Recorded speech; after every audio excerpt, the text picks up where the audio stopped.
What's up, everyone? Welcome to the Action Network podcast. I'm your host, Chris Raybon, and this is your NFL Week 4 betting preview. Today, we'll build our Sunday six-pack of Against the Spread bets with the help of my co-host, the Prime Minister of Degenerate Nation, Stucky. Stuck, how you feeling? What's going on, brother? I want to first bow down to you. Carried the squad last week, a perfect week. I lost every bet last week. It was just a bad week. I got so sick and tired of seeing offensive linemen go down and everyone. I don't think I've ever had a betting day like that. I lost the Chargers teaser because Herbert goes down and their two best offensive linemen. The Dolphins, which was the wrong side, fortunately.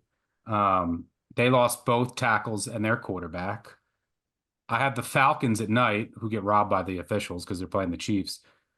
They lose two of their offensive linemen. It was just nonstop. Your Eagles. Did you have the Eagles last week? Yeah, Yeah, your Eagles got home despite losing Devontae Smith, and they lost two offensive linemen. It was insane, but I deserved it all because I bet on Will Levis again. So fortunately, the Titans are on Monday night. They won't be part of this show, and I refuse to bet that game. That game is a disaster. They were the clear wrong side. Praise Matt LaFleur.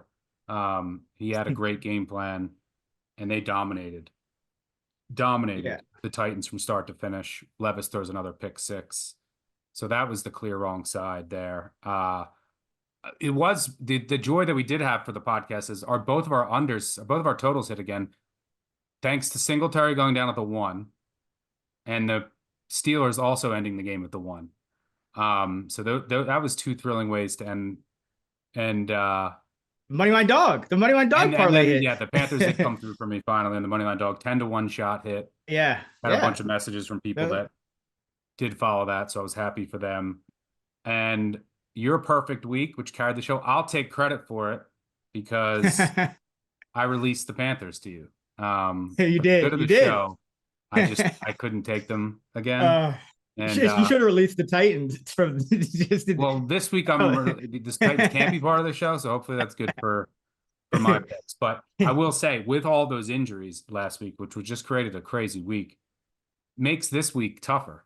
Yes, I agree. So there's a lot of games that we're going to go through that are very difficult to really handicap right now, because you're waiting on, like, take the 49ers. Like, it's probably going to look at all those injuries, the Patriots offensive line. I mean, there are some major cluster injuries across the NFL. So we'll try to manage that uncertainty throughout and give out the bets that we like the most with a little less uncertainty as far as the injury front. But hopefully this is like one of the last weeks like this, where there's I can't remember a week like this early in the season where half the teams have cluster injuries somewhere, and there's a bunch of quarterback uncertainty across the board. So definitely makes for an interesting week and an interesting board.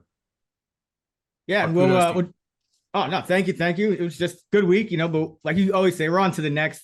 Got to keep it going. Never get too high and low during the NFL season, which is the way you end up having good weeks like that, because week 2, week 3, week 4, it was still early. It's going to be a lot of overreactions. So let's jump right into Thursday Night Football, because you have the Dallas Cowboys going in the Giants. It's 5.5 now. It was 4 for a while. Jumped up to 5.5. A lot of that seems like public money coming in on the Cowboys. The total is 45. So I guess, speaking of overreactions, my question to you, Stug, is how much better does this one receiver, Malik Nabers, make the Giants? Because Daniel Jones did look like a different quarterback only when he's throwing to Nabers, though. Like, he just throws passes that he won't throw to anyone else. I don't know how sustainable it is, but at the same time, clearly already one of the best receivers in the league that could be worth, something to the spread. So just curious as to, did you change your Giants rating at all based on Nabers or what? Yeah, I bumped them up a little bit. I mean, that game against the Browns Nabers was great. The Giants offensive line is a little bit better, but that game was more about the Browns offense. And, they had a bunch of offensive linemen go down, and what did the Giants have, like 6 or 7 sacks in the game? Yeah. It was insane. So, but yeah, I mean, Neighbors is legit, and he definitely raises the floor and ceiling of this Giants offense. And that was really impressive against a really good secondary in Cleveland. It's an interesting matchup because on paper, this is when you back the Cowboys. Dak has been really successful as a favorite in his career. Usually because that's against bad defenses. And once they get up, they're able to play their style of defense, get after opposing quarterbacks, be aggressive. So I think a lot of this comes down to what happens early in the game, because both quarterbacks could be pressured here. Both offensive lines, the Giants are better there, but both offensive lines have issues. They're allowing pressures. And, both defenses have guys that can get after the quarterback. So can the Giants stay in it early? Like the biggest weakness by far is the Giants are allowing a ton of explosive runs. The Cowboys don't have that. The Cowboys cannot stop the run to save their life. I mean, they're dead last in line yards. Their defensive line just gets pushed around. The Giants don't have a really good rushing offense. Can they take advantage of that, move the ball, hit Neighbors, and stay in it early? Because if they do, then they can continue running, not pressing. You don't have Jones back there in known passing situations, and with the Cowboys defense teeing off. So, yeah, I mean, I'm at like 4.8. I can see this game going a lot of different ways. So it's not a game I'm running to bet. The Cowboys also really do miss Bland at corner. And Carson, who's been really bad, he's questionable to play. I'm curious to see, does Diggs shadow Neighbors? He usually just plays on the right side. I think against the Saints, he was switching sides, but generally he stays on the right side, and Neighbors has been playing all over, right, left slot. Yeah. So I'm curious to see how they handle that, because Diggs has the best shot at containing him, because the Cowboys don't have a second corner. It's bleak. So if Neighbors is matched up against Carson, or if he can't go, his replacement, I mean, that's where I think Neighbors has the most targets of any receiver in the NFL so far this year. So, yeah, I mean, on Dak, as long as he's getting some time, he should have success against this secondary. So, Lamb will have a plus matchup. And so, yeah, I mean, it's going to come down to the offensive line. It's going to come down to if the Giants can stay in it early and then stick to the run. Because I think that they can still have some. They're not a great rushing team, but they'll still have some success against the Cowboys running the ball with Singletary, even using his legs, as long as they don't let the game get away. And then, Jones is prone to make a mistake if the Cowboys are just hitting their ears back. So, yeah, this is a game I can see going many different ways based on the start. So, but I'm like 4.8, so I'm personally staying away. But I'm really interested to watch that Diggs Neighbors matchup. Does Diggs shadow? And also, like, they were talking trash to each other in the off season, so that alone should be must-see TV. Yeah, it feels like a game, like you said, the trends back the Cowboys. Dak 31-14 versus a sub 500 team against the spread, 69% on the road off a loss, 11-3, 79%. But this line is jumping because everyone's kind of expecting a Cowboys bounce back, coming off, they're 1-2 now. And the Giants got this, what people looked at as like an upset win because they were 6.5-point underdogs against the Browns. So I feel like a lot of the line is getting out of hand just because the Cowboys tend to be a public team, and even the Sharps probably feel like, it's a bounce back spot for them. But 6 points is 5.5, 6 is a lot on the road, even on a short week.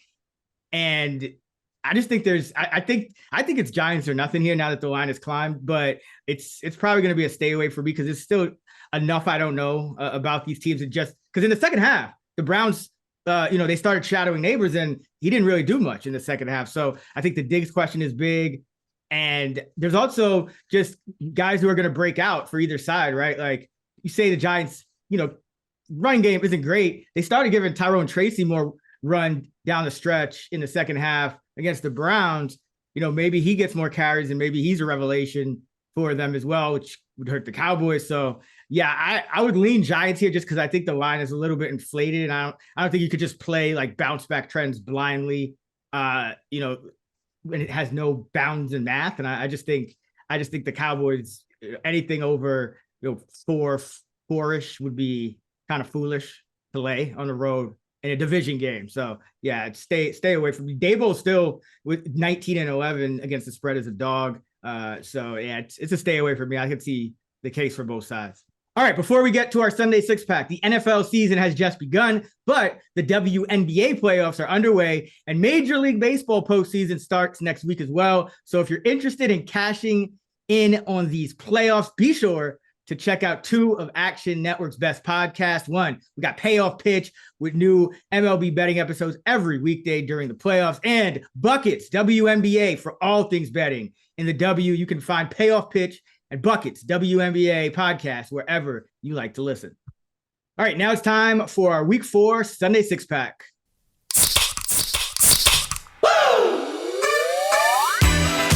Thirsty for action? Let's crack open the Sunday Six Pack. All right, now it's time for our Week 4 Sunday Six Pack. For everyone new to the show, we have a little contest where we do 2 points for our first two picks, a point for our third, a point for our total, which will be in the next segment. And if you sweep, you get the extra point. So I'm up 14-6. I'll go first this week. For my first pick of the week, number 4 Sunday six pack, the first overall pick, I am going with the Indianapolis Colts plus 1.5 at home against the Pittsburgh Steelers. And this Pittsburgh Steelers team is riding hot. They're 3-0. They're feeling good. At this point, Justin Fields probably remains the quarterback, but I think this Steeler team is still getting a little lucky. They are number 11, most luckiest team in our luck rankings. But more than that, the Colts are the second unluckiest team. They are 31st. And this Colts team, yes, Anthony Richardson's been missing a lot of throws. And if you watch the games, you say, oh man, like this guy can't throw. But now we're at the point where everyone's realizing, and he's always been this way. And this Colts team, they're going to be competitive, especially against the Steeler team starting Justin Fields as a road favorite, banged up Najee Harris, banged up Jaylen Warren, which is important because the Steelers want to run the football. It doesn't matter who they're playing. That's what they want to do. So the fact that they have, both of their backs are banged up. I mean, they were using Cordell Patterson at running back. Then they had to switch him to wide receiver because Van Jefferson went down. So I just think the cupboard is pretty bare for the Steelers team. Colts are getting healthier. Josh Downs being back, I think long-term will help Richardson because he won't have to go downfield quite as much. With Mitchell and Alec Pierce starting, I think he was looking downfield way too much. I think he needs to get more high percentage throws in there. And when you look at the Steelers defense, they're great. We know that, but they're going on the road here. So not as easy of an environment. And Highsmith went down, important player for them. He's going to be out a couple of weeks. So I think the Colts are getting healthier. It's still a very good offensive line for the Colts. So I do think they'll be able to kind of run the ball on the Steeler D and not let the game get out of hand to where they're behind and Anthony Richardson starts having to go downfield way too much and it's just going to get erratic and whatnot. But at this point, I think the market's just buying in a little too much to the Steeler team who played, the Chargers without a quarterback, the Broncos in their rookie quarterback, second start on the road, and then Kirk Cousins in his first start coming off an Achilles. So, Anthony Richardson can move at least. I think the Colts are going to come ready for this one and, got to fade Justin Fields on the road and got to fade Tomlin in these spots, 3-0 team. And then Tomlin, road favorite against a team with a losing record, which this applies to. Pittsburgh's just 10-23 against the spread, 30% under Tomlin as a road favorite against a team with a losing record. So this is the perfect spot, I think, to buy on the Colts, fade the Steelers. Give me the Colts plus 1.5. Yeah, I like the Colts as a teaser piece, which I'll talk about later in the episode. I am a bit worried about just it's still a Gus Bradley defense. Buckner's on IR. Is Quiddy going to play? You're already down another starting defensive lineman.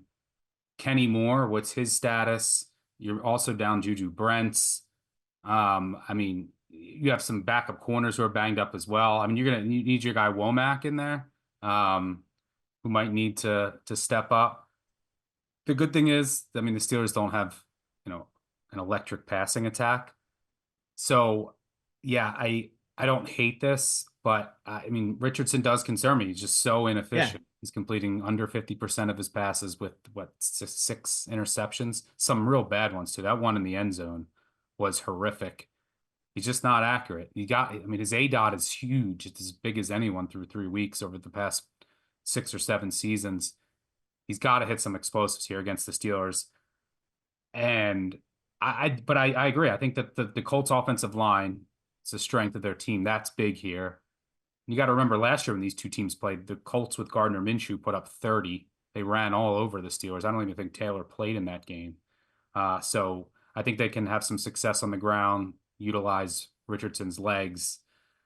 And you're right. The Steelers, look, the Falcons they had the most predictable game plan of all time. In week 1, it was Cousins' first game back from injury, didn't play in the preseason. You always see a big dip there. I think that game had more to do with Atlanta than it did Pittsburgh, who had 6, short field goal drives. Then you get Bo Nix. And then the Chargers, that game was 10-10 before both tackles and Justin Herbert go out. And then, you don't have a prayer with a backup in Pittsburgh trying to contain that pass rush without your 2 tackles. Like, it was 10-10 and then it was 20-10. So, yeah, I don't hate this, but I prefer the Colts tease, which I'll get to later with a total that is extremely low. But Colts, another team. Talk about the cluster injuries off the top of the show. So many teams are dealing with them this week. Colts are one on defense, like that defensive line, the secondary. It's definitely worth monitoring. The good news is this isn't a team that's, you're that worried about it in terms of the Steelers' offensive firepower. But for my first pick, and by the way, you're up 14-6. I just gave you if you're watching on the YouTube show, I gave Raybon his flowers, carried the show last week. I think I lost every bet that I Except the placed total. last weekend. Okay. But I'm coming from behind, just like last year. Just giving you a head start. But okay. Hey, whatever's better for the pod, man. Get you motivated early. Yeah. So no Titans this week, fortunately. So hopefully it's the end of Fade Stucky season. But for my first pick and the second overall of the week 4 Sunday 6-pack, I'm going with my Baltimore Ravens minus 2.5 at home against the Buffalo Bills. The love for the Bills is as high as it's ever going to be. All I'm hearing is Bills are the best team in the NFL. Bills Super Bowl, Josh Allen MVP. I think we need to cool our jets just a little bit. Allen's been incredible. The Bills have been great, but I mean, can we look at who they played? They played the Cardinals, and they didn't even cover against them. They won 34-28. They played the Dolphins in disarray and the Jags in disarray. Those 3 teams have 1 win, not against each other combined, when the Cardinals beat the Rams MASH unit in Arizona. That's it. Jags last week, for some reason, I didn't think they would. I thought they were going to come out and change their defensive game plan and play zone. Nope. They decided to still play man, even though they were down 3 corners. It was insane. They lost the corner on like the first, one of their nickels on the first play of the game. They're down to practice squad guys, still trying to play man, which you don't want to do against Josh Allen. And Trevor Lawrence was just horrendous. I mean, one of the worst picks I've seen a quarterback make in that game, just missing throws, looked rushed. So yeah, I mean, the Jags just got blown out. And does it feel uncomfortable to want to fade the Bills right now? Yeah. But that's usually when it's a sign that they're probably at the peak of their market. I think this line should be 3. So anything under 3 is fine. And I like the matchup and I like the spot. Still got a pretty desperate Ravens team hosting a 3-0 Bills team on a short week, heading on the road. For what it's worth, teams that are 3-0 in week 4 when they're underdogs, just 37% against the spread historically. And you have your classic, I mean, this is a classic hardball spot in prime time in Baltimore against an undefeated team. And Lamar, as a favorite of 3 or lesser, an underdog, 23-7 against the spread. He's basically been just like Mahomes in that role.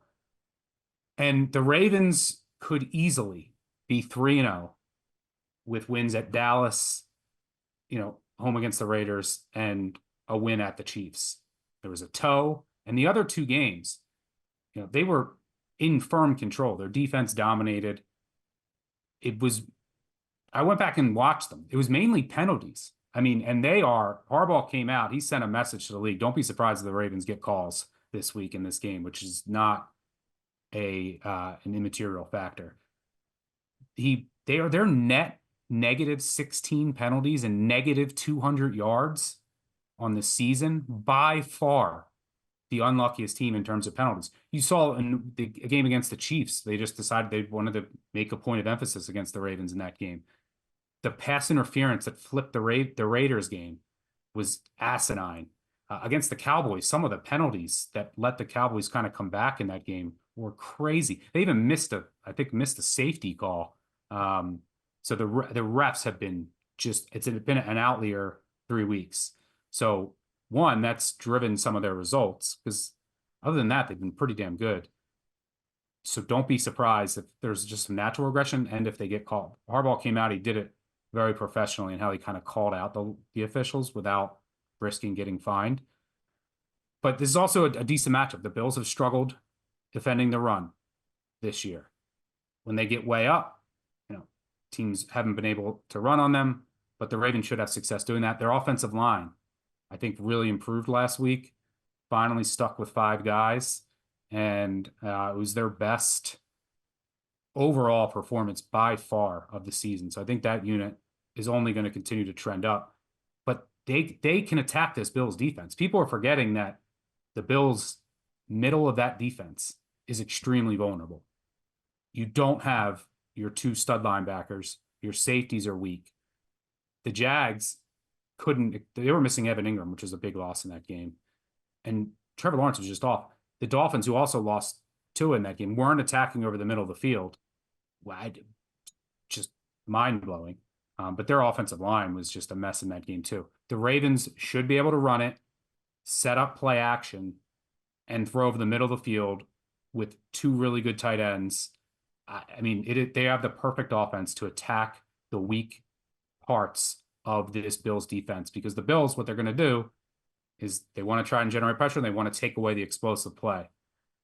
You got to attack them in the intermediary range. Lamar Jackson has been as good as any quarterback in the NFL this year in that intermediary range. On the other side of the ball, Ravens defense numbers are dominant against the run. Bills want to be a run first team. Ravens like number 1 across the board in run defense metrics. And, I look at Buffalo's weapons. I'm not wowed by them. I mean, and the Bills have dominated against the Cardinals, the Dolphins, and the Jaguars down 3 corners playing man. So I don't think this offense is as good as it's looked. And the Ravens are going to play zone here, which you have to do against Josh Allen. And I think they have the horses on the outside to match up with these Bills receivers in more zone coverage. I just expect a max effort from this Ravens team. If they were sitting 3-0, which they easily could be, this line would be at 3. So I'm selling the Bills at the peak of the market. They're a real contender, but I like some matchup advantages on both sides of the ball. I did opt to play money line for what it's worth. It's -2.5 for the contest. Just I got a cheaper money line than what I made it for where the price was. And maybe Tucker misses an extra point because I don't trust him right now. I think he's 1 of 7 over 40 plus yards. He says that they found a technique issue that they fixed. So we'll see. But I like the Ravens anything under 3. This is just the classic hardball spot at home against the Bills. And I think they match up pretty well. And they can attack where Buffalo is vulnerable. You saw the Arizona have success offensively. The last 2 teams just simply couldn't. And their defenses, all three defenses have been sieves that the Bills have faced. This will be a big step up in class. Ravens can shut down the run and attack the middle of the field on offense. I think that's the difference. Ravens get it done at home. Just pray the Ravens don't get a lead into the fourth quarter, because if Josh Allen's just throwing on them for 15 straight minutes, it's not going to go well. But it is honestly a really tough game for me to handicap, because I don't really know where to grade the Bills offense, because like you mentioned, they play the Cardinals, one of the worst defenses. They played the Dolphins when they just got their quarterback got hurt, and then their defense is, I don't know where to put them either. And then they play the Jaguars, who their defense is bad and they were hurt. So it's a tough one and then with the Ravens, they played two really tough teams. They beat in the Cowboys and the Chiefs. They beat one of them, but they also let these fourth quarter comebacks happen in every game. So is this like just a feature of the Ravens at this point, that they just can't defend in the fourth quarter? So it still has a lot of variance for me. I get why I would prefer the money line if I was back in the Ravens as well, but I don't really have a strong lean in this one, because I just need to see more of the Bills against like a normal NFL opponent, and not this weirdness that's been going on. All right, for my second pick, the third overall of the week, number 4 Sunday 6-pack, I'm going with the Minnesota Vikings plus 2.5 at the Green Bay Packers. See if you can get a +3. Looks like there's some out there, but for the contest, it doesn't matter. So we'll go 2.5. And I know that the trends you just pointed out, Stuck, for 3-0 teams as underdogs tend to be bad for the underdog and good for the favorite here. But if we really break down this line, Green Bay does have a good home field advantage, probably better than most. But you're still saying that Green Bay, with healthy Green Bay, is over a point better than Minnesota on a neutral field. And I think Minnesota is the better team at this point. Clearly, their defense has taken a step up even from last year, when Flores kind of made magic with some pieces that weren't ideal. But their offense has also taken a step up, and now it looks like you're going to get Jordan Addison back. I think the schemes to keep Justin Jefferson open, regardless if he's getting shadowed, have been excellent. Darnold's playing fine. He looks like the knee bruise or whatever it was is a non-issue. And you're going to have, even when you don't throw the ball, you're going to have a just motivated Aaron Jones just running wild on this Green Bay run defense. So I just don't think the lines match up. I'm not going to blindly, fade a trend or back a trend just because it's a 3-0 team. I think the Vikings are a better team here. They're number 1 in defensive DVOA. They, held the 49ers, were still somewhat healthy at parts of that game, to 17. They held, and then I think they got a late field goal even to get there. The Giants basically didn't score. They had 6 points. And then Houston, 7 points. I know it was in Minnesota, but that's still impressive to hold a quarterback as talented as CJ Stroud, Stephon Diggs, Nico Collins, and that whole offense. It's also a very well coached team to just blow them completely out of the water. So now I think Green Bay gets Jordan Love back, but I think this is a really tough matchup. Your first game back, but be honest, you're probably rushing it a little to get back in time for an important division game here. You played the Titans and Colts before that, so I don't think there was truly as much of a rush to get back for those games. So I think it's just a really tough spot, even at home, for Jordan Love to come back to. And, he looked a little erratic even in that first game before he got hurt. This Packer team overall, I think, it's been up and down for them. They did kind of struggle at points against the Colts, but that was a weird game. Malik Willis, you got to really kind of write that off. So I'm not really doubting the Packers too much. I'm just saying at this point, Minnesota, these two teams were kind of, I would say the Packers were the better team coming into the year, but I think Minnesota has gotten upgraded on offense and defense, and like everything we've wanted to see out of Minnesota, it's happened. Whereas the Packers, it's a little more shaky, especially where we don't truly know if Jordan Love is even going to be 100%. And then to have to prepare for a Flores defense with Minnesota clicking on all cylinders, and Minnesota looking like they're getting healthier with their skill guys. I think it's just too many points. So I'll take the Vikings plus 2.5. Yeah, I mean, the Vikings D has been incredible. Flores is a wizard. This is a great coaching matchup. The Vikings are their first team since 2001 Saints with 5+ sacks in each of their first 3 games of the season. If you were to guess one team to do that coming into the year, probably wouldn't have been the Vikings. But yeah, I do recall last year in Green Bay, Flores put on a clinic against Love. Love did get some revenge later in the season when I think Nick Mullins was starting. Yeah, no, I think it was Jaron Hall, and he went down like at the first drive when he was about to score a touchdown, and then I think Mullins came in or something like that. It was when the Vikings were playing quarterback. Like, I think the first game where Flores like shut Love down, that's the game that Cousins got hurt. Yeah, that's the game Cousins got hurt. Yeah, and the Vikings ended up winning 24-10. Packers fell to 2-5, and you can see, by the way, teams aren't necessarily dead. The Packers were 2-5 last year and went on a run, and we're in the postseason with a chance to, go to the NFC Championship game. So if you're a fan of a team that's struggling right now, it's not completely dead just yet. There's ways to turn it around. Still time, especially with an extra playoff team in 18 weeks now. But yeah, this is the only way I could go. Darnold's been great, and just this whole situation is better. He's got good tackles. He's got a good back. He's got good receivers. Got a great play caller. He definitely improved his footwork working with Shanahan while in San Francisco. And the defense has just been incredible under Flores.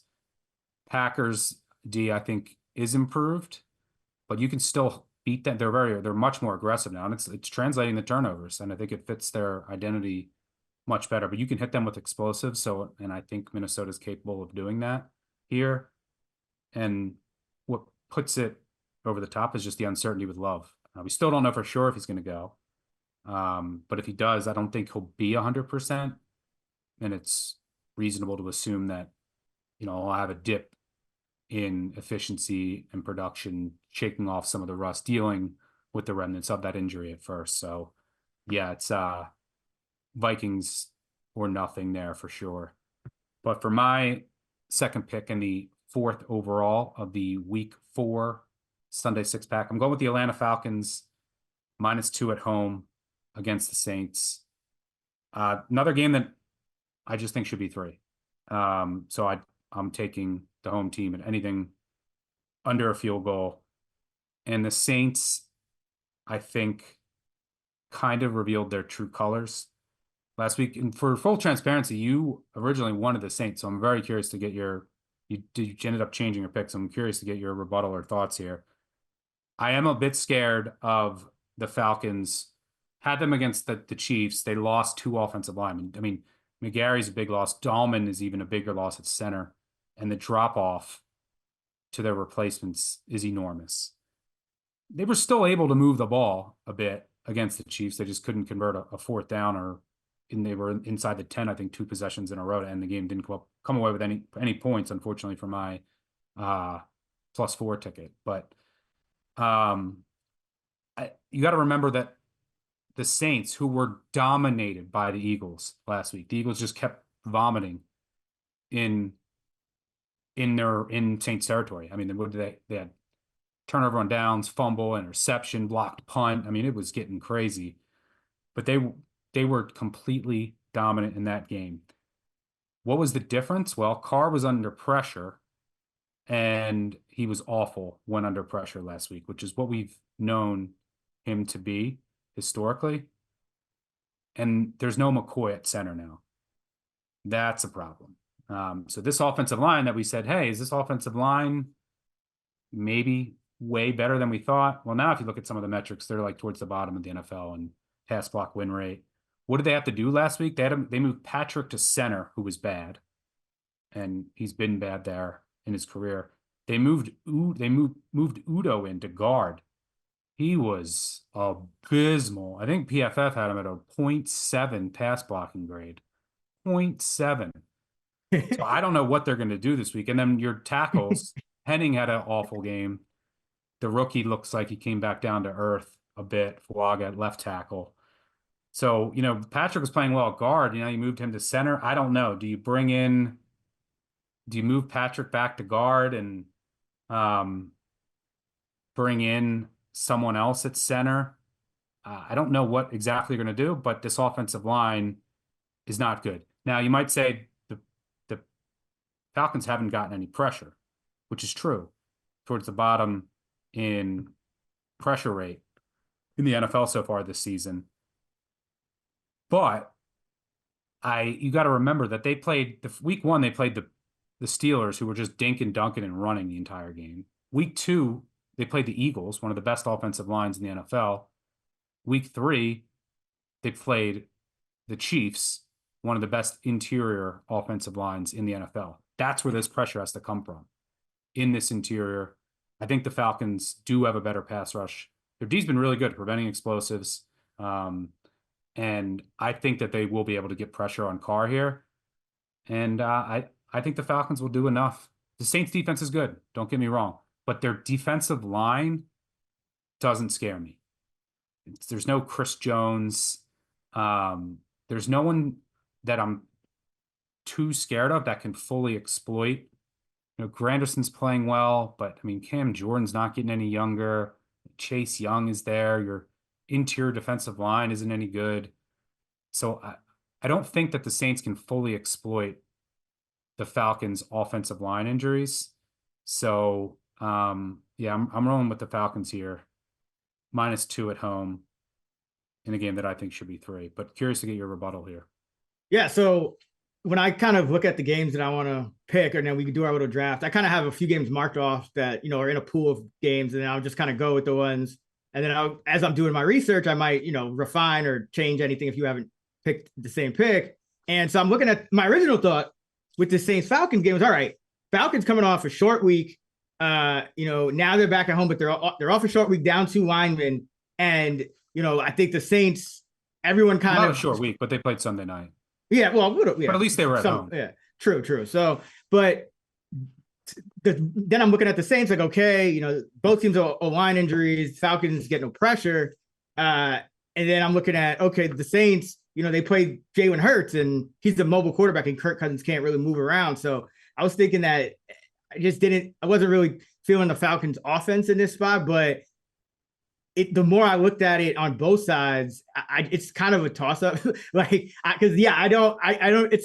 the Saints are kind of still hard to gauge. And I watched that Eagles Saints game, and it kind of just took me off wanting to make bets on the Eagles or the Saints or anyone involved in these games, really, because there was just a lot of weirdness going on with luck. Like I thought the Eagles left a lot of points on the table, and but at the same time, the Eagles were lucky at points too, and the Saints were unlucky. There's a few Rashid Shaheed deep bombs that could easily change the whole complexion of that game. And there was bad coaching decisions on both sides. So, the Saints were outgained 460 to 219 in that game.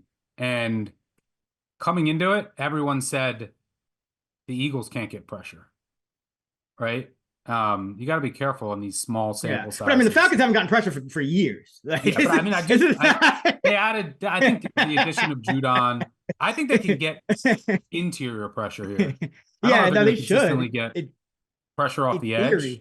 Yeah. But, because that's what you saw with the Eagles last week. Their interior defensive line woke up. The Eagles also provided kind of a blueprint, Fangio, with some of his different fronts last week on how to just stymie the Saints offense. And I'm sure the Falcons staff saw that. And the Saints couldn't get anything going against an Eagles defense that had not looked great through 2 weeks. Yeah, so that's the toughest part for me, is that all these teams it's only 3 weeks in, and a lot of the games that kind of stick out they've all played each other. And if you're wrong with your handicap on like one of them, it can kind of butterfly. So I was looking at the Bucs, to be in full disclosure too, against the Eagles, because I'm like, that now everyone's overreacted to the Eagles beating the Saints, but I moved off of it because it kind of ties in. It's so early in the season, and I'm not sure if that Fangio front, because that could be something he uses against the Bucs too. So, but I take your point. I mean, it's early in the year, and people are overreacting to the Saints more. This line probably is closer to 3 if the Falcons get a break or two in that Chiefs game. What do they have? 2 chances down at the goal line, 2 separate drives. Yeah. So I mean, I had the under. Clear missed PI that was like he got tackled. I mean, you never see that not called. Yes, you do in the Chiefs game. Yeah, in any Chiefs game. Yeah, I mean the Chiefs did the same thing against the Ravens in the pick in the end zone that sealed the AFC Championship. But the Chiefs get the same call. Like it wasn't even as egregious in the week before against the Bengals. So yeah, that was definitely frustrating. But yeah, if they win that game, this is definitely at 3. And you got to remember that a lot of the Saints' love is predicated on beating the Panthers, who were a JV team under Bryce Young, literally. We saw how different the Panthers were last week. So that's definitely inflating some of their numbers. And we just saw the Cowboys defense get completely carved up again. So yeah, I think we got to cool our jets on the Saints. I think this should be 3, but where are you going next? All right. For my third pick, the 5th overall of the week 4 Sunday 6-pack, I'm going with the Chicago Bears -2.5, juiced up to -120 at home against the Los Angeles Rams. If you can't get the 2.5, play some money line. I think I actually prefer that, but I'll go for the 2.5 for the contest here. I just think it is time to buy the Bears and sell the Rams. The Rams had this amazing comeback last week against San Francisco. They were 14 points down. Next thing you know, they're kicking a field goal, and I don't even know really how we got there, but teams like this tend to regress immediately. So teams coming off a 14+ point comeback in their previous game are 51-68 straight up, 43%, 49-70 against the spread, just 41%. That's courtesy of our boy Evan Abrams. So I just can't get behind this Ram team. I see no reason why or how they're able to sustain this with no Puka Nacua, no Cooper Kupp, an offensive line that's not great, a quarterback that's older, a run game that's not even really clicking like the way it was last year either with Kyron Williams, a defense that's also just a bunch of mostly no names, not great. There's really just no strengths of this Ram team right now. Kudos to them for getting that win. You know, the 49ers tend to own them, so I'm sure it was sweet. But this Bears team now, I think, kind of like the Broncos last week, where they're going to get better as the season progresses. You kind of saw Caleb Williams taking some steps forward. Some of his numbers are inflated by that Hail Mary to DJ Moore at the end of the first half. But overall, I think he's going to continue to improve. You saw it last week. Keenan Allen's back at practice, so you might get that back, which I think helps a lot as well. And this Bear team, they're trying to find something in the run game. So, they signed Steven Carlson to the active roster this week. It looks like they're going to try a little more heavy too. Their fullback, remember, Kari Blasingame was out. So I just think you're going to see, improved schemes. They got Rashawn Johnson back there instead of Swift for some of the carries last week. So I just think a lot of what's been going on with the Bears, and they've been in all their games. Even the loss to Houston, they were in that game in the second half with a chance to cut into the lead and potentially go up. Against the Colts, so many chances, just ridiculous things happening both ways, really. But a terrible call down by the goal line where Swift gets like an 8-yard loss, and just things that I don't think you can necessarily project moving forward for the Bears. Whereas the Rams, there's nothing to really hang your hat on at all. I think the true colors of the Rams, at least this version of the Rams, when they're so banged up, especially offensively, is more in line with that drubbing by the Cardinals, and I kind of overestimated the Rams in that game, but when you look at it, there's really nothing there with this Ram team right now. So, and the Bears, the one thing they do have is a good defense, and I just think that's problematic when you have a Ram offense that, their Tutu Atwell got over 90 yards last week. You played a 4-man rotation of Tutu Atwell, Tyler Johnson, Jordan Whittington, who I do like, and DeMarcus Robinson. So like in your tight ends, Colby Parkinson, who was like the number 3 on the Seahawks last year. and your run game is, I mean, Kyron Williams, he gets in the end zone, he runs hard, but your line is not great, so you can't really depend on that. Going up against a strong defense and an offense that we all thought this Bears team was going to be in that kind of playoff mix. They got that lucky win against the Titans. They lose by 1 score to the Texans, and then the Colts game. So I think this Bears team is a little bit underrated. I think this Ram team might be a little bit overrated. So I'm just selling on this Rams team. I think it could be much bigger than just 3. So give me Chicago at home. Yeah, I would like under 3 here. Maybe I'll play some money on it. This is the side that I would look at. The Rams are so beat up.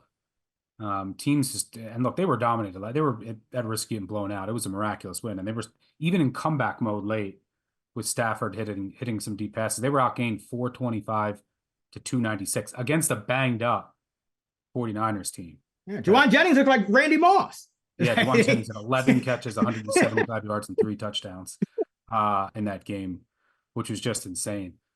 They were extremely fortunate. Yeah, I mean, this team is super banged up on offense, on defense, and the Bears defense is playing extremely well. They're also getting pressure at a much higher clip than I thought they would. The defensive line's playing really well across the board, which I thought might be a primary weakness outside of Sweat. The only thing, and I do agree, getting Keenan Allen back, I don't know if he'll come back this week or next week, but that will be big. I think Williams having him as a safety blanket will definitely help on, especially on third downs. But Odunze kind of broke out last week, and Komet. Yep, I think Komet can have a big game here. I do still worry about the offensive line for the Bears. The Rams' defensive line, those young guys are playing well. But yeah, I think the only thing I really worry about though is just the coaching mismatch. This is a big one. That's why it's kind of you have to take baby steps with this Bears team. It's like they're getting close, but at least I see them switching things up. Like it took them a week to realize that Cole Kmet was the better tight end and not Gerald Everett, and you saw that pay off. Now it took them like 2.5 games to realize that maybe Johnson should be getting carries over Herbert and Swift, and it's like they're coming around. I think this is just a get right spot for them. So yeah, it is worrisome because it's Stafford and McVay against Williams and Eberflus. That's not in your favor, but everything else, in my opinion, pretty much is. All right, for my third pick in the 6 overall, the Week 4 Sunday 6-pack, I apologize in advance. I'm going with the Jacksonville Jaguars +7 at the Houston Texans. I'd buy this up to -120. Doesn't really matter for the contest, but for those new, pushes are not wins, and that's all that matters. But I would get the 7 here. I'm not going to sit here and say anything nice about the Jags. But this is an autoplay for me.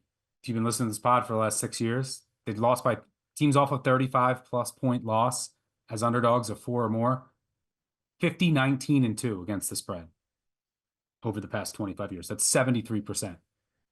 Just ask yourself, do you want to bet the Jags right now? No. After what you saw and on a short week? No. Does anybody want to bet the Jags right now? No.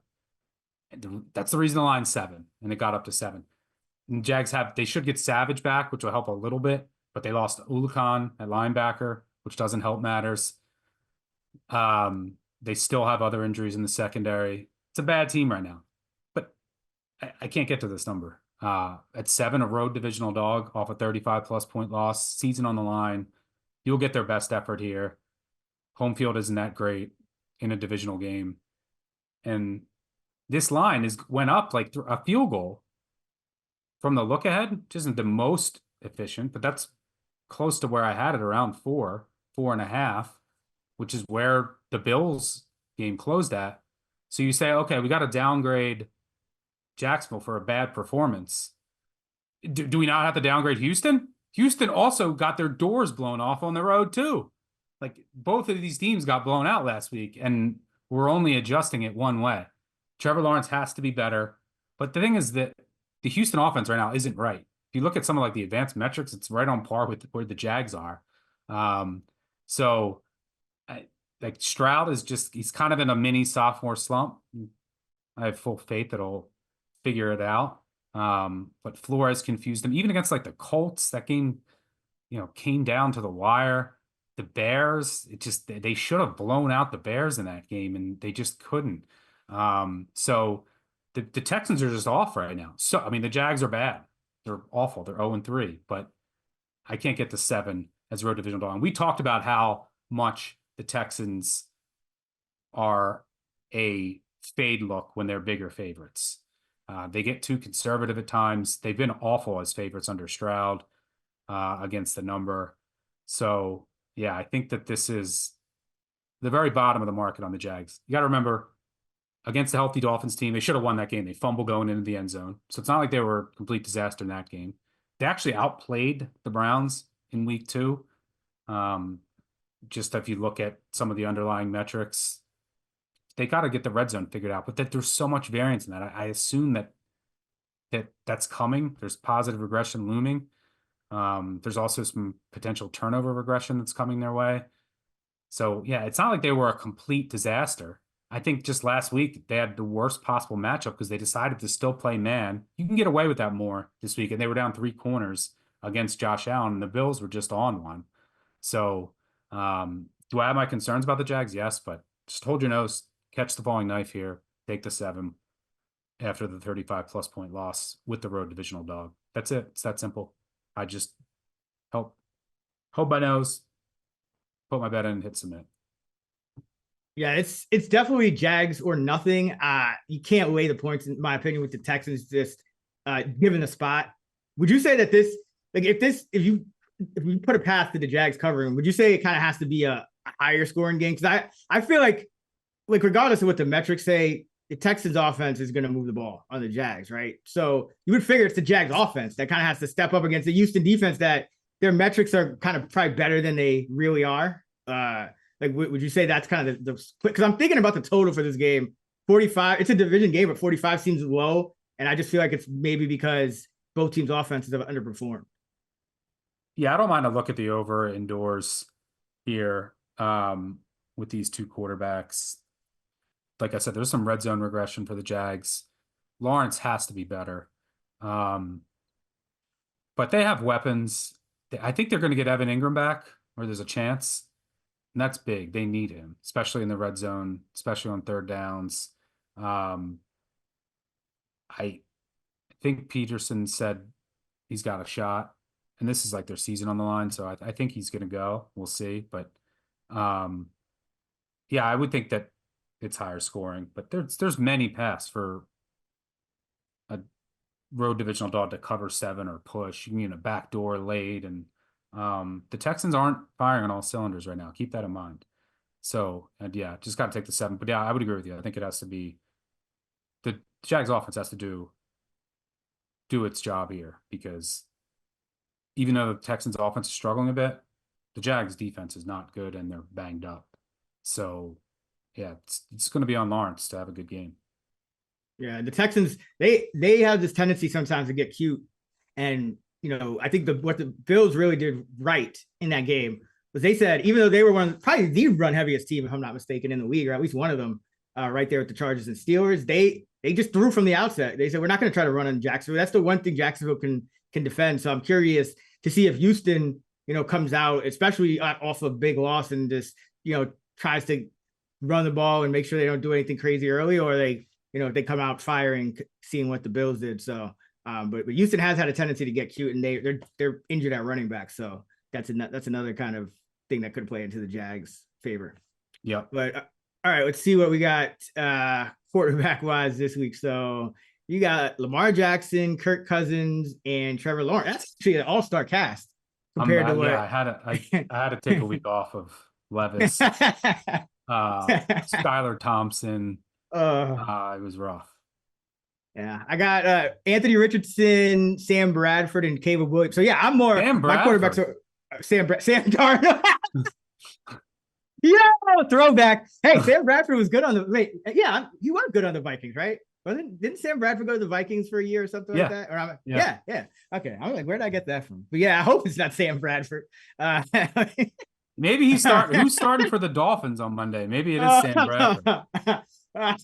It's who is it? Maybe Tyler Huntley, the former Raven, former Brown. But I will talk about this on the we won't have to talk about it. Forget the Dolphins. That's gonna do it for our Sunday six pack. Really so Stuckey has Baltimore -2.5, the Falcons -2, the Jags +6.5. I have the Colts +1.5, Vikings +2.5, Bears -2.5. Now it's time for our week 4 Coaches Pep Talk. For this week's Coaches Pep Talk, we're gonna go to actor R. Lee Ermey from the 1994 film On Deadly Ground. And we'll dedicate it to the Baltimore Ravens going up against Josh Allen and the Bills because, man, Ravens got to do 2 things. You got to get up and you got to not play with your food late in the game. So I will dedicate it to the Baltimore Ravens. Good luck. We got a big problem here. Intel tells us we're dealing with one guy. We think we got a fucking fire team out there. We are not dealing with the student here. We're dealing with the professor. He's the kind of guy that would drink a gallon of gasoline so he could piss in your campfire. You could drop this guy off at the Arctic Circle wearing a pair of bikini underwear without his toothbrush, and tomorrow afternoon he's going to show up at your poolside with $1 million smile and a fistful of pesos. This guy's a professional, you got me? So let's go find him and get rid of this son of a bitch. All right. Time for our favorite total of the week. We are combined 5 and 1 on totals this year. I went first in the 6-pack. Stuck, where you're going for the total? Yeah, let's go with the Bucks Eagles under. Anything over 44 is fine. I think for this contest, 45 would be ideal, but it wouldn't matter for the contest. But 44.5 is fine. Pretty simple handicap here. The Eagles, we still don't know. We're going to get into the injury uncertainty portion of the episode for a lot of these teams. Is Lane Johnson going to play? I don't think so with a concussion. He was like throwing up. They have 2 offensive line injuries. A.J. Brown still out. Devontae Smith also a concussion. And then the Bucks defense should be getting healthier. Vita Vea practiced today. Cansey's got a shot. Winfield's got a shot. So what are the Eagles going to do? I think they're going to go much slower, run heavy, grind out long possessions. And then the Bucks, they go slow. And I like some of the adjustments that Fangio made to the defense, which needed to be made last week. So I think this is a low-scoring defensive battle and a rematch of last year's playoff game where Hurts was a disaster. So you got to keep in mind, Bowles knows how to press those buttons to bring the pressure, bring the blitz. And Hurts has been a little better under Kellen Moore against the blitz this year, but the Packers were playing on an ice skating rink. The Falcons didn't really blitz. And, so they haven't seen a ton of exotic stuff that Bowles is going to throw at him. So I think it's a low scoring game. Give me the under there. Yeah, that's what, my thoughts about just kind of getting off the Bucks, even though they're a home dog here in a spot where you expect to bounce back. I did think Fangio made some good adjustments. We talked about it would take some time, and this, Mike Evans, is he slowing down, or is, I know they want to get him more involved, but is it just going to be a bunch of incompletions? Just a lot of uncertainty still about this Bucks offense now. I think their defense is probably a little underrated after, everyone the Broncos put up a bunch of points on them. So Vita Vea is so important. He should be back this week. Yeah. I think he's number 1 in interior pass block win rate. And I know Lane Johnson's huge. Like, that offense needs him. And then you don't have your 2 best start. You might not have your 2 stud receivers. Like, this will be a run heavy game plan. Grind. You get maybe a couple 7-8 minute Eagles drives.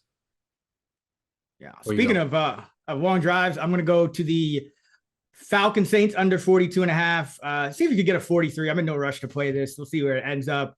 But this is just off the fact that the Falcons lost 2 offensive linemen, McGarry and Dalman, their center, who were playing well. And the Saints lost McCoy at center, who was playing extremely well. And this is the first time the Falcons aren't facing a mobile quarterback. That, you faced Justin Fields, then you faced, in week 2, Jalen Hurts, and then you go and you face Mahomes, who he's not a traditional just going to rack up rushing yards on you, but he's dangerous moving around in the pocket and outside of the pocket. So I think the Falcons defense might be a little better. And both of these teams, I think, do want to run the ball. You have Bijan on one side, Kamara on the other. A lot of the Saints offense was predicated off playing the Panthers, and then, hitting some play action shots is kind of high variance, tends to lead towards, unders more often than not, unless you get a complete blow up. So I just think both of these offensive lines not being in top form, and it's just not a good spot for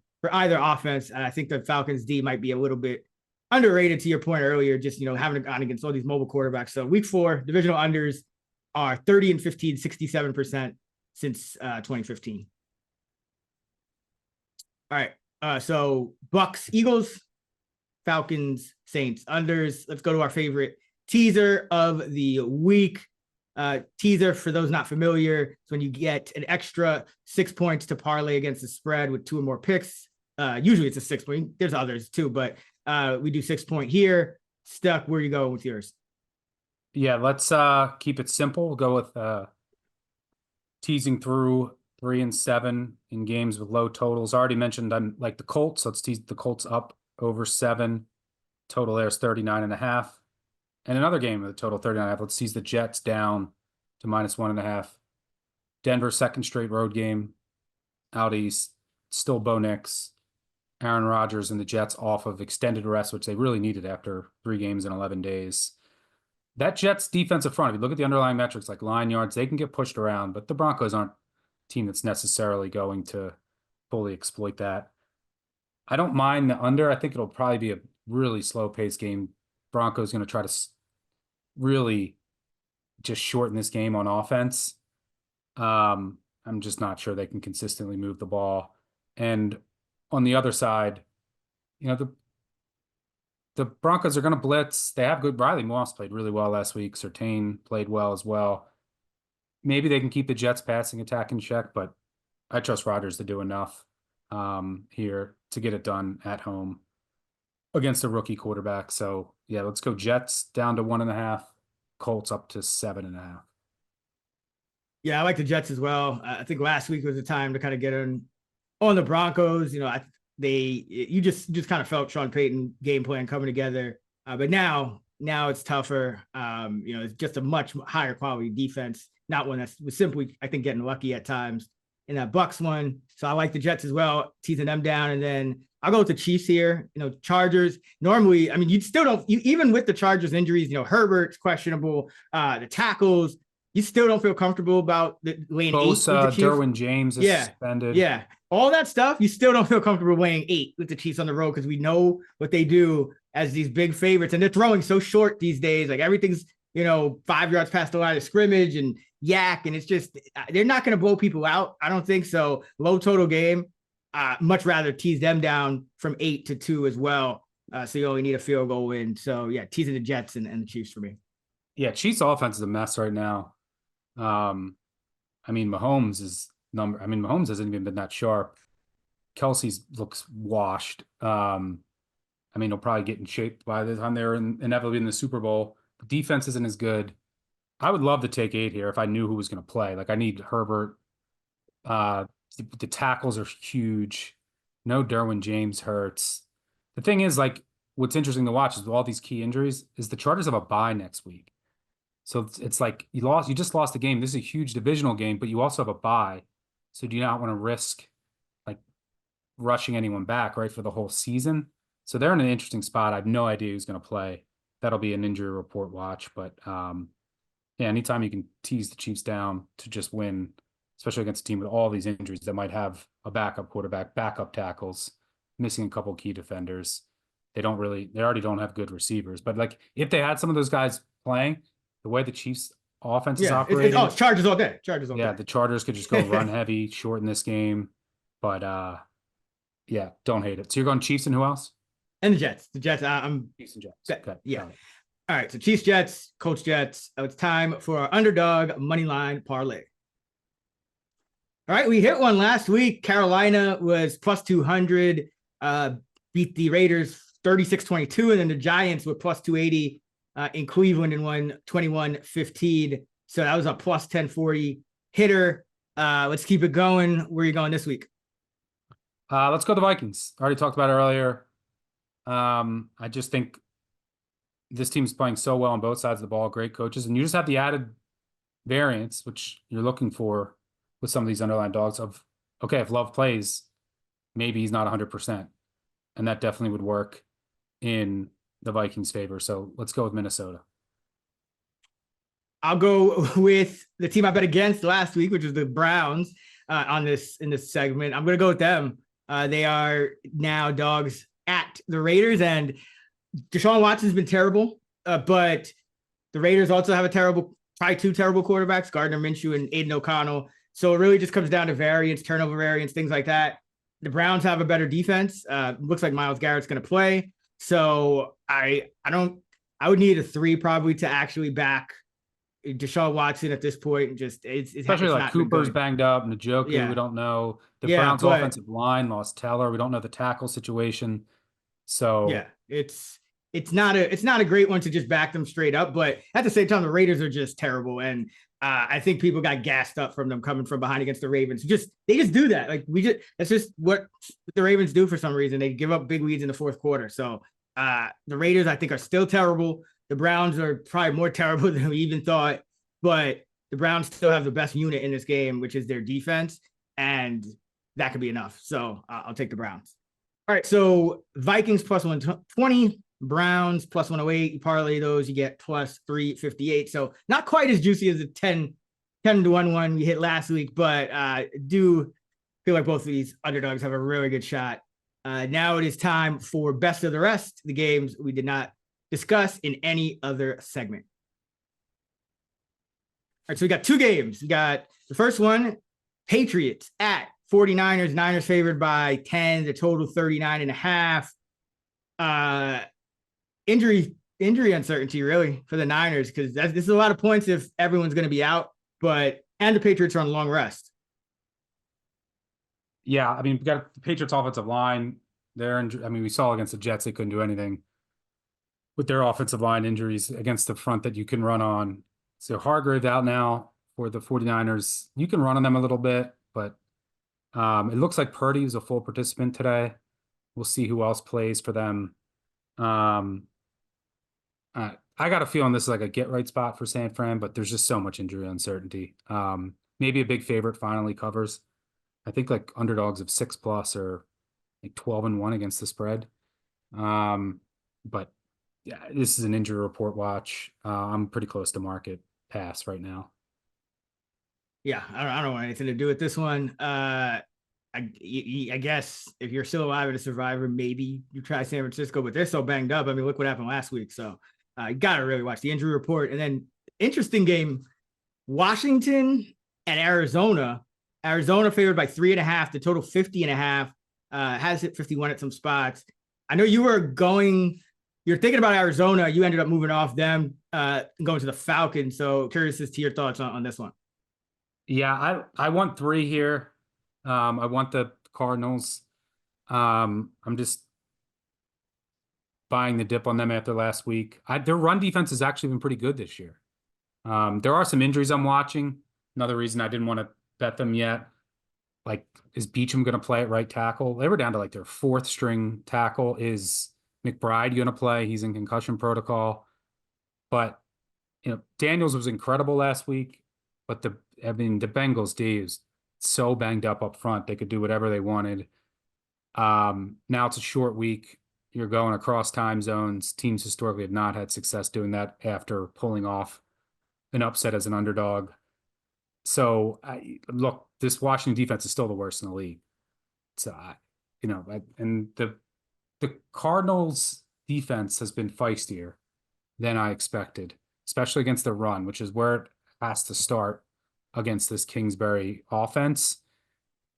So, yeah, I don't see why the Cardinals just can't score at will in this game.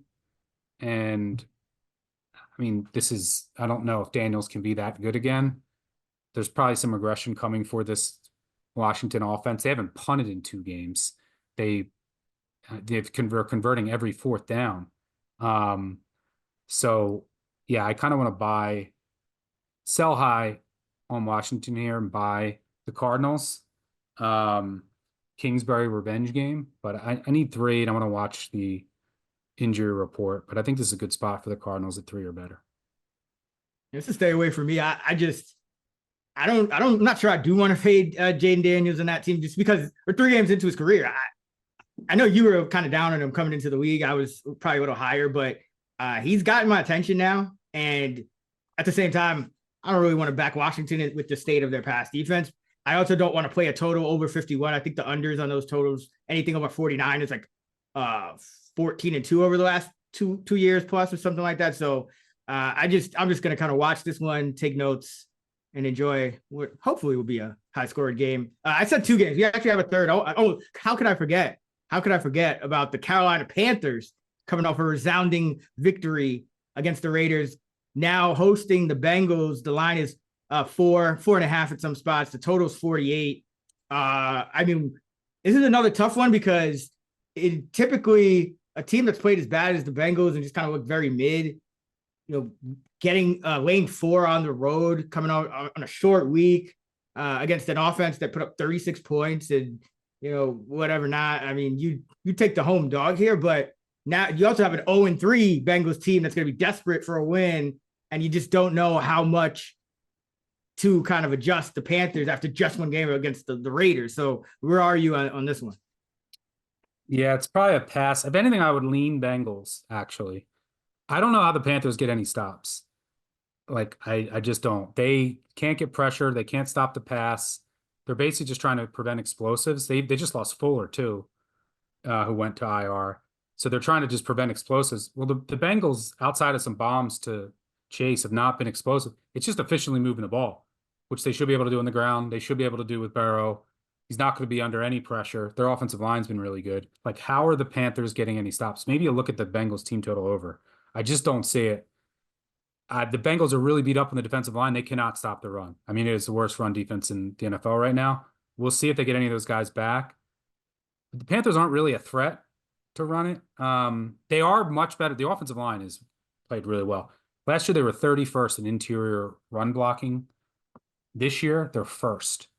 Why? Well, they went out and signed Hunt and Lewis. They moved Corbett to center. They've gotten much better. But Lewis had an injury, potential injury. You don't want Zavala in there. Oh, my God, no. That could get ugly. Flashbacks to last year, yeah. But the Panthers aren't, like, Dalton's not mobile. So they're not like Washington, who can take advantage of that. Thielen also went to IR. So this Bengals defense is bad right now, but I think that they'll be able to get more stops than the Panthers. I just don't see a route for the Panthers to get any stops. So maybe the look is Bengals team total over. I think they should get the 30+ here. Yeah, I mean, the one thing is if Burrow forces it to Chase, because Panthers have been really good with the slowing down number ones. That's why I think T. Higgins being back is actually big for this game.